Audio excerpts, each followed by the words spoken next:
Hi, இந்த பதியம் பார்த்தீங்கன்னா, இதான் ஃபஸ்ட்டு என்னோடய பூத்த பூ.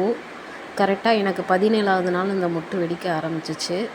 அதுக்கப்புறம் நான் நல்லா கண்டினியூவாக தண்ணி ஸ்ப்ரே பண்ணிகிட்டே இருந்தேன்.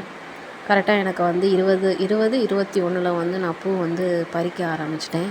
அது இந்த வீடியோவில் நீங்கள் பார்த்தீங்கன்னா தெரியும். ஃபஸ்ட் டைம் பறித்த பூ நல்லா பெருசாக எனக்கு வந்தது. ரொம்ப ஹாப்பியாக இருந்துச்சு. அப்புறம் கண்டினியூவாக வந்து இது வந்து ஒரு 60 டேஸ் ஆர் ஒரு 70 டேஸ் வரைக்கும் கண்டினியூவாக பூத்துக்கிட்டே இருந்துச்சு. ரொம்ப ஹாப்பியாக இருந்துச்சு. இதை அப்படியே நான் கண்டினியூ பண்ணி முன்னாடியே நான் சொல்லியிருந்தேன் ஃபார்ம் ஆரம்பிச்சிருக்கேன்னு. நான் இன்னும் வந்து உங்களுக்கு நான் அப்டேட் பண்ணிகிட்டே இருக்கேன். வீட்டில் வந்து ட்ரை பண்ணணுன்னு நினைக்கிறவங்க கண்டிப்பாக ட்ரை பண்ணுங்கள். ஆனால் கொஞ்சம் ஹெவியாக ஒர்க் அவுட் போட்டிங்கன்னா பெரிய லெவலில் நீங்களும் பண்ணலாம். ஓகே, பாருங்கள் எந்த அளவுக்கு வந்துட்டு நல்லா பூத்துருக்கு, எந்த அளவுக்கு மொட்டு வச்சுருக்குன்னு உங்களுக்கே தெரியும். இதான் நான் பறித்த ஃபஸ்ட்டு பூ. நல்லா இருக்குங்களா? தேங்க்யூ. லைக் பண்ணுங்கள்.